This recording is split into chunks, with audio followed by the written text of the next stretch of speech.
ভারতে সংখ্যালঘু মুসলমানদের বিরুদ্ধে দীর্ঘদিন যাবৎ গভীর ষড়যন্ত্র চলছে। মোদী সরকার প্রতিনিয়ত মুসলমানদের উপর জুলুম নিপীড়ন চালাচ্ছে। সম্প্রতি ভারতের উত্তরপ্রদেশের সম্ভল জেলায় অবৈধ দখল উচ্ছেদের নামে গ্রাম্য অঞ্চলের একটি ইমামবাড়া ও একটি ঈদগাহ বুলডোজার দিয়ে গুড়িয়ে দিয়েছে প্রশাসন। এই ঘটনায় স্থানীয় মুসলিম সম্প্রদায়ের ধর্মীয় আবেগ ও আইনগত অধিকার নিয়ে বড় ধরনের প্রশ্ন উঠেছে।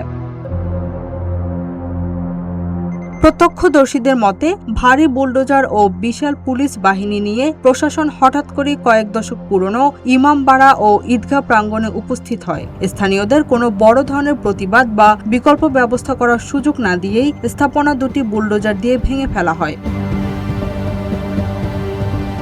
এই উচ্ছেদ অভিযানের ফলে স্থানীয় মুসলিমরা তাদের ধর্মীয় ইবাদতের গুরুত্বপূর্ণ স্থান হারিয়েছেন। বিশেষ করে সম্ভল জেলাটি গত কয়েক মাস ধরেই তীব্র উত্তেজনা ও প্রশাসনিক চাপের মধ্য দিয়ে যাচ্ছে। 2024 সালের নভেম্বরে শাহী জামে মসজিদে আদালত নির্দেশিত জরিপকে কেন্দ্র করে যে রক্তক্ষয়ী সংঘর্ষ হয়েছিল তার ক্ষত না শুকাতেই নতুন এই উচ্ছেদ অভিযান স্থানীয়দের মধ্যে চরম নিরাপত্তাহীনতা ও ক্ষোভ তৈরি করেছে।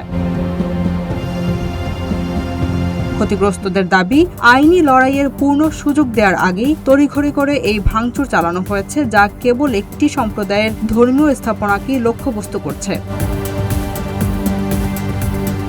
বিভিন্ন আন্তর্জাতিক মানবাধিকার সংস্থা ও আইন বিশেষজ্ঞগণ ভারতের ধর্মীয় স্থাপনা লক্ষ্য করে পরিচালিত বুলডোজার জাস্টিস বা উচ্ছেদ অভিযানের নিরপেক্ষতা নিয়ে বারবার প্রশ্ন তুলেছেন। এছাড়া প্রশাসনিক ক্ষমতার জোরে ধর্মীয় অবকাঠামো ধ্বংস করা দীর্ঘমেয়াদী শান্তি ও সাম্প্রদায়িক সম্প্রীতির জন্য হুমকি স্বরূপ।